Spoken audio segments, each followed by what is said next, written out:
So hey guys, today I'm going to discuss 6 marks questions of class 10th Punjab school education board वालों के part D जो होता है जिसमें ईच क्वेश्चन कैरी 6 मार्क्स होते हैं। तो हमें पता है कि थ्री क्वेश्चंस आते हैं ना 6 मार्क्स के। तो वो important questions I am going to discuss now. So बने रहिए इस वीडियो के एंड तक। तो देखिए, पहला क्वेश्चन ये है कि इसी टाइप के क्वेश्चंस आते हैं। तो ये मैंने एक सोल्यूशन उठाया हुआ है जिसमें इम्पोर्टेंट क्वेश्चंस दे रखे हैं। तो अगर आपको हेल्प मिले तो please like the video and subscribe the channel. So let's start. देखिए, check whether the pair of equations 5x plus 8y is equals to 9 and 2x plus 3y is equals to 4 have a unique solution or not. If so, find the solution. अगर unique solution है नहीं है तो बताइए। ये अगर है तो सोल्यूशन फाइंड कीजिए। तो हमारे पास क्या है, गिवन पेयर ऑफ सोल्यूशन हमने लिख लिए एंड हम क्या करेंगे, we know that compare it with a1x plus b1y plus c1 is equals to 0 and we came to know about a1 b1 c1 here and second को भी compare करेंगे a2x plus b2y plus c2 के साथ। Then we get a2 is equals to 2, b2 is equals to 3 and c2 is equals to -4। Then हमें पता है हमें क्या करना है, a1/a2 करना है, b1/b2 करना है, देन c1/c2 करना है।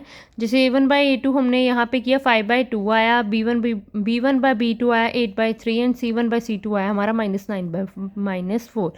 तो पहली दो से ही पता चल रहा है कि a1/a2 is not equal to b1/b2। Then the given pair of equation have unique solution. हमें पता है कि यूनिक सोल्यूशन होगा।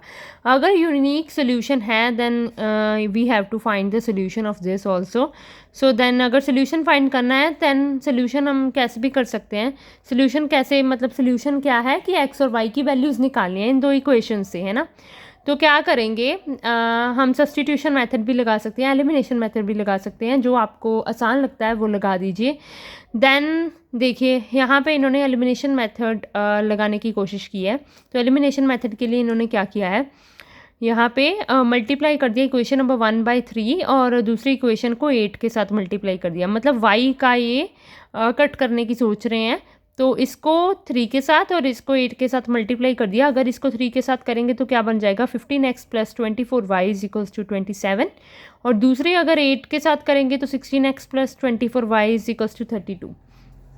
देन क्या करेंगे, सब्ट्रैक्ट कर देंगे, इनके साइन चेंज होंगे तभी ये कट होंगे। तो 24y माइनस 24y ये कट हो गया और 16x माइनस 15x हमारे पास x आ चुका है और 32 माइनस 21 हमारे पास 5। सीधा सीधा x की वैल्यू आ चुकी है, x is equals to 5। Then we have to put it in equation number 1 और 2 एज आपकी जो भी चॉइस है। तो इन्होंने क्या किया है, put x is equals to 5 in equation number 1, then they got y is equals to -2। then हमें बाद में ये भी लिखना है, solution is x is equals to 5 and y is equals to -2। तो ये एक 6 नंबर का क्वेश्चन आपका बन सकता है पंजाब स्कूल एजुकेशन बोर्ड के हिसाब से।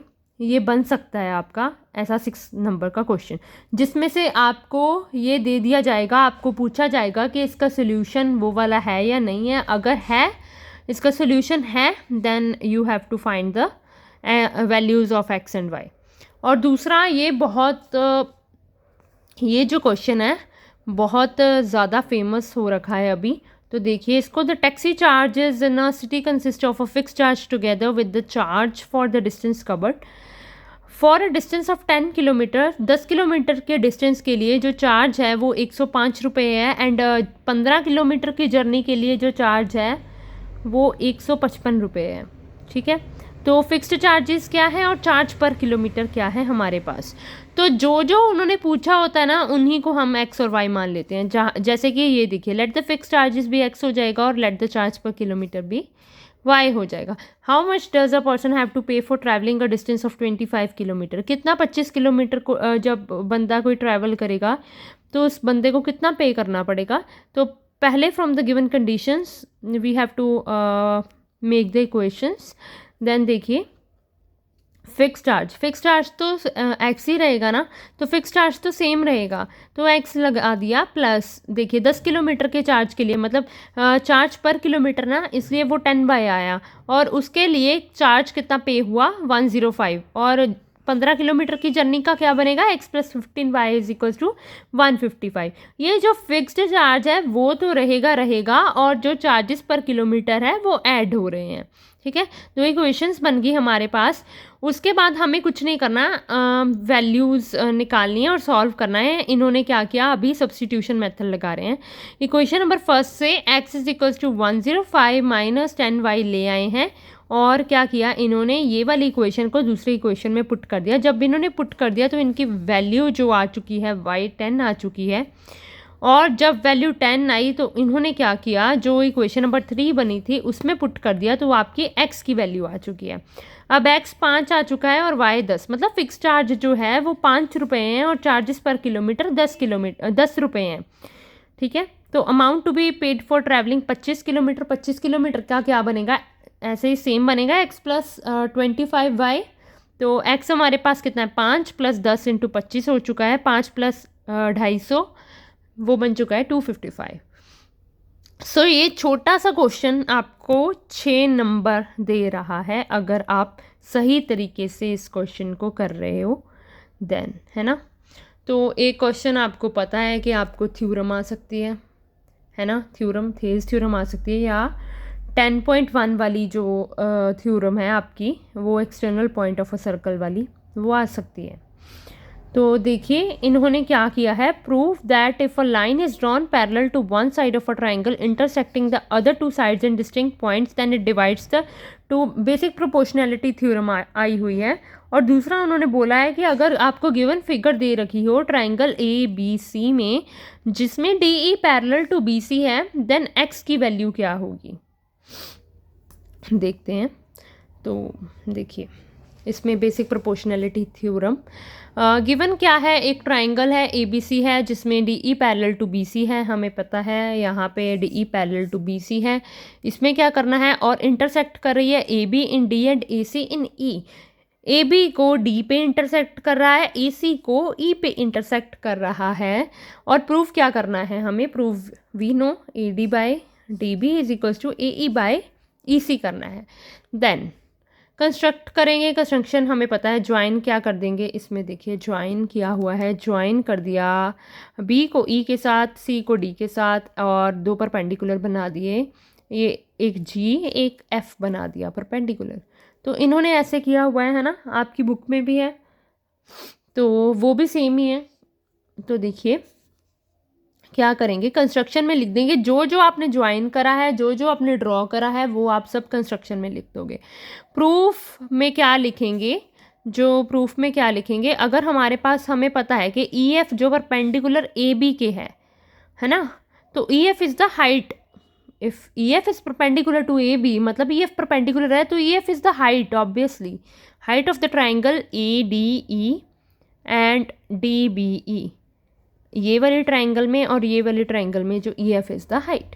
सो हमें पता है एरिया ऑफ ट्राइंगल क्या होता है, हाफ बेस इंटू हाइट होता है। तो अगर हम ए डी ई ट्राइंगल की बात करें तो हाफ ई एफ इंटू, इसमें क्या हो गया ए डी, बेस हमारे पास ए डी है ना, तो परपेंडिकुलर इस पे बना हुआ है। और अगर डी बी की बात करें, इसमें भी हाफ बेस कौन सा है, यहाँ पे डी बी है, और ई एफ हाइट है हमारी। तो ये इक्वेशंस बन गई। पहली और दूसरी इक्वेशन से हमने क्या किया, डिवाइड कर दिया, तो हमारे पास क्या आया, half A D into E F और divided by half D B into E F.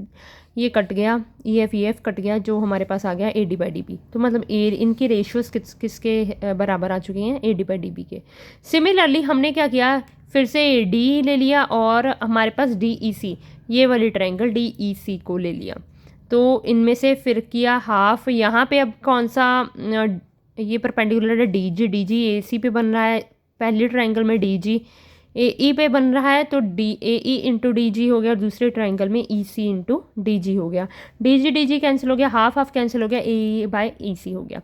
अब क्या देखो, ट्राइंगल डी बी ई और डी ई सी में देखो, ये डी बी ई है, ये डी ई सी है। इन दोनों ट्राइंगल में अगर आप देखो तो सेम बेस है डी ई, और सेम पैरेलल लाइंस में बना हुआ है डी और बी, डी ई और बी सी में, तो इसलिए जो area of triangle D B E है वो किसके बराबर हो चुका है, area of triangle D E C. क्यों हुआ बराबर, क्योंकि सेम बेस पे है और सेम पैरेलल्स में है। ठीक है, तो क्या करेंगे अब, टेकिंग रेसिप्रोकल्स, आप रेसिप्रोकल्स ले लीजिए, किनका, इनका ले लीजिए, हाफ एरिया इसका, हाफ इसका, हाफ नहीं sorry, reciprocal of this and reciprocal of this. Then क्या करेंगे,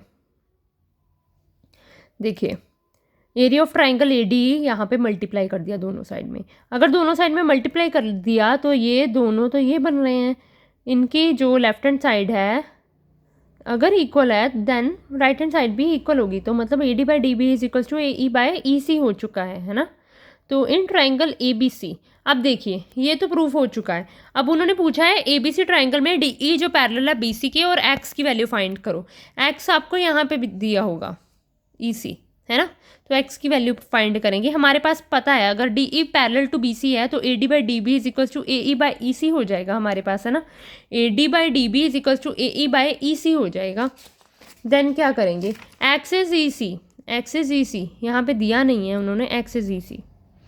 ठीक है, तो ए डी 1.5/3 एंड 1/x कर लेंगे, तो simple as that 1.5/3 is equals to 1/x, तो x is equals to 1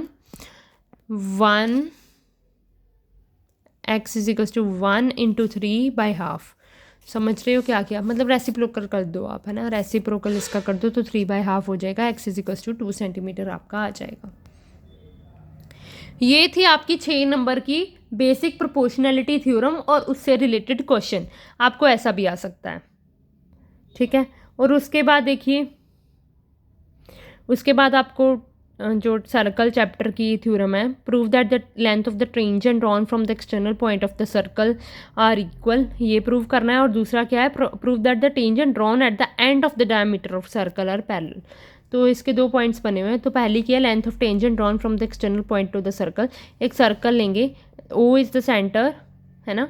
then क्या करेंगे, एक पॉइंट पी लेंगे external and P B the point outside, और P Q and P R be the tangents to the circle intersecting at point Q and R respectively, है ना। तो ओ से Q जोड़ दिया, ओ से आर जोड़ दिया, तो ये हमारे रेडियस बन जाएंगे। तो प्रूव क्या करना है हमें, पी क्यू पी आर के बराबर है, टेंजेंट्स है ना जो इक्वल है, एक्सटर्नल पॉइंट से जो आ रहे हैं वो बराबर है।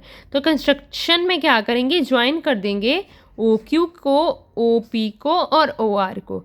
तो प्रूफ क्या करना है कि अगर tangent at any point of the circle is perpendicular to the radius through the point of the contact, कोई भी टेंजेंट होता है तो वो परपेंडिकुलर किसके होता है, रेडियस के, है ना, radius of the point of the contact. मतलब क्या होता है, जो ओ पी है वो किसके is perpendicular to A P, wait,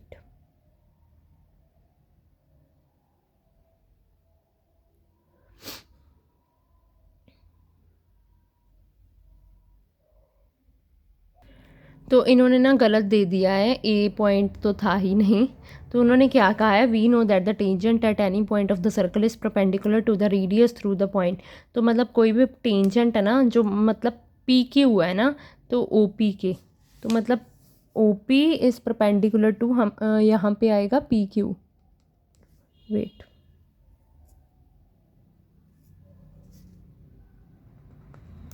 चल नहीं रहा है।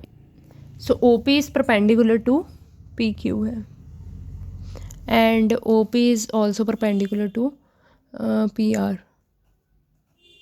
तो ऐसा आएगा, है ना। मतलब ये इसके कहने का मतलब है जो रेडियस आ रहा है ना आपका, we know that the tangent at any point of the circle is perpendicular to the radius through the point of contact. Tangent at any point of the circle PQ, PQ OQ, PQ,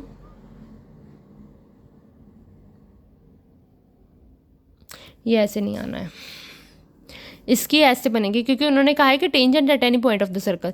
अगर tangent की बात करें तो P Q, जो P Q होगा वो perpendicular होगा किसके, P Q is perpendicular to, P Q is perpendicular to O Q, because O Q is the radius, and ऐसे ही P R is perpendicular to O R, because O R is the radius, O R and O Q are the radius, है ना। तो ये बनना था। And उसके बाद पी क्यू ओ क्यू के आना था और पी आर ओ आर के आना था, है ना। और उसके बाद ये जो है ना एंगल्स वो 90 डिग्री के बनते हैं। तो मतलब क्या आना था, पी क्यू ओ और पी आर ओ, या फिर ओ आर पी या ओ क्यू आर जो एंगल है वो 90 डिग्री के बन रहे हैं। तो इसको फर्स्ट दे दिया इन्होंने। Now in right angle O P and O Q A we have, तो फिर से उन्होंने गलत कर दिया, ओ पी क्यू आना था और ओ पी आर आना था, है ना। तो हमारे पास इनमें से O Q, wait, O Q जो है ओ पी के बराबर है क्योंकि वो रेडियस है। जो एंगल्स हैं, जो मैंने एंगल्स बताए हैं आपको, एंगल क्यू एंगल आर, वो भी बराबर है। और इनमें से कॉमन साइड कौन सी आ रही है, आपकी ओ पी आ रही है ना, तो कॉमन आ रही है। अगर ये कॉमन आ रही है तो आपकी जो R H S criterion of congruence है, तो इनमें से जो आपकी ट्राइंगल्स है वो कॉन्ग्रुएंट हो जाती है। अगर कॉन्ग्रुएंट हो जाती है then by C P C T आपकी जो पी क्यू है वो पी आर के बराबर आ जाएगी। तो by C P C T ये हो जाएगा। इन्होंने गलत बहुत ले लिया, तो आप कंफ्यूज मत होइएगा। बुक में बिल्कुल सही प्रॉपर तरीके के साथ दिया हुआ है, तो आप वहाँ से देख सकते हो। देन इसका जो सेकंड वाला बताया था, prove that the tangent drawn at the end of the diameter of the circle are parallel, तो ये भी था क्या, ये सर्कल है तो ये डायमीटर है, ये बाहर उन्होंने टेंजेंट्स ड्रॉ किए हुए हैं। सपोज किया है कि पी क्यू जो है वो क्या है, diameter of the given circle with the centre O, let E B and C D be the tangent lines drawn to the circle at point P and Q, P और Q पे बनाई हुई हैं। Since tangent at the point to the circle is perpendicular to the radius through the point, so हमें पता है tangent तो perpendicular to the radius होता है, तो हमें पता है कि जो पी क्यू है, जो ये पी क्यू है वो किसके होगी, ए बी के भी परपेंडिकुलर होगी, और पी क्यू जो है वो सी डी के भी परपेंडिकुलर होगी। अगर ऐसा है तो क्या होगा, ये जो एंगल है ए पी क्यू और 90 का होगा, और ये वाला एंगल कौन सा, पी क्यू डी, है ना, या डी क्यू पी भी बोल सकते हैं, ये भी 90 का होगा। तो अगर ये 90 के हैं दोनों, राइट हैंड साइड इक्वल है तो इनकी लेफ्ट हैंड साइड भी इक्वल होगी। अगर लेफ्ट हैंड साइड इक्वल होगी, अगर ये एंगल इक्वल हो चुके हैं तो मतलब ये अल्टरनेट एंगल्स बन रहे हैं। देखो एंगल ए पी क्यू ये ऐसे बन रहा है और ये वाला ऐसे बन रहा है, तो ये अल्टरनेट एंगल्स हैं। अगर अल्टरनेट एंगल्स हों तो जो इनकी लाइंस होती हैं, टेंजेंट्स होंगे, वो पैरेलल हो जाएंगे, A B parallel to C D हो जाएगा, है ना। देन उसके बाद हमें पता है कि मीन मीडियन मोड वाला एक 6 नंबर का ज़रूर आता ही आता है। देन द फॉलोइंग टेबल, हमें टेबल दे दिया जाता है, ठीक है। उन्होंने mean find the mean literacy rate बोला है करने को। Then literacy rate and number in cities है आपके पास, तो इसमें मीन निकालना है। इन्होंने बहुत मुश्किल तरीके से निकाला हुआ है। We can find out in simple ways, जैसे हम सिंपल वाला फार्मूला लगा के करते हैं वैसे हम निकाल सकते हैं ऐसे, है ना। तो ये वाला था मीन लिटरेसी रेट, मीन का फॉर्मूला लगा के सिंपल वाला हम निकाल सकते हैं, क्योंकि उन्होंने ऐसा कुछ भी मेंशन नहीं किया है कि आपको स्टेप डेविएशन या ज्यूम्ड मीन मेथड से या फिर सिंपल वाले मीन मेथड से फाइंड आउट करना है। इफ़ उन्होंने मेंशन नहीं किया देन आप बिल्कुल चिंता मत करिए, आप सिंपल तरीके से बिल्कुल निकाल सकते हो इसका। एंड आपके पास find the median of the following data है। अगर आपको मीडियन का फॉर्मूला तो बिल्कुल आप याद रखिए, क्योंकि median is the easiest one ना। तो देखिए यहाँ पे मीडियन दे रखा है ना, तो हमने लिख लिया। आपको पता है कि सी एफ कैसे निकालते हैं, ये ऐसे ही आ जाएगा 2 2 + 3 5 5 + 8 13 13 + 6 19 19 + 6 25 देन सो ऑन। ये जो इसकी लास्ट टर्म आती है इसके टोटल से मैच करना चाहिए। अगर नहीं मैच कर रहा तो आपका कुछ ना कुछ गलत है, ठीक है जी। देन ये पता है आपको, we have n is equals to 13, n/2 कितना हो गया, 30/2 इज इक्वल्स टू 15 हो गया हमारे पास, है ना। Cumulative frequency just greater than 15। अब जो 15 से जस्ट ग्रेटर देन होगी तो कम्युलेटिव फ्रीक्वेंसी वो 19 बन जाएगी। एंड 19 का जो एल वाला हमने करना होता है, एल इज़ इक्वल्स टू वो 55 आ जाएगी। तो एल इज़ इक्वल्स टू 55 आ चुकी है हमारे पास, एंड n/2 हमारे पास 15 आई थी, एंड कम्युलेटिव फ्रिक्वेंसी हमारे पास कितनी आई है, and corresponding class which is median class. And ये देखिए, वेट, ये जो आएगी ना आपकी कम्युलेटिव फ्रिक्वेंसी है ना, ये जो 19 आई है उसके हम क्या लेंगे, फ्रीक्वेंसी लेंगे, उसकी ये फ्रीक्वेंसी लेंगे, उसके ऊपर वाली जो होगी हमारी CF होगी, ठीक है। तो ऐसे लेंगे, ये 6 और उसके ऊपर वाली क्या होगी, CF होगी। तो ये हो गया हमारे पास L55, H जो इनमें डिफरेंस है 40 से 45 5, F is equals to 6 and C is equals to 13। Median का फॉर्मूला लगा दिया, then you can find out the median. And आप बाद में लिख भी सकते हो जो आपसे पूछा गया है, ठीक है। तो ये था आपका एक मैंने आपको 6 मार्क्स का आइडिया दे दिया कि ऐसे क्वेश्चंस आपको आते हैं, then you can find out the median and mean and so on. Theorem तो एक ना एक आनी ही आनी है, देन आप इसको अच्छी तरह कर लो, आपके 18 मार्क्स तो पक्के हो जाएं बिल्कुल, ठीक है। तो सो नेक्स्ट वीडियो में मिलते हैं, देन आप लाइक शेयर एंड सब्सक्राइब ज़रूर कर दीजिए। ओके जी, बाय बाय।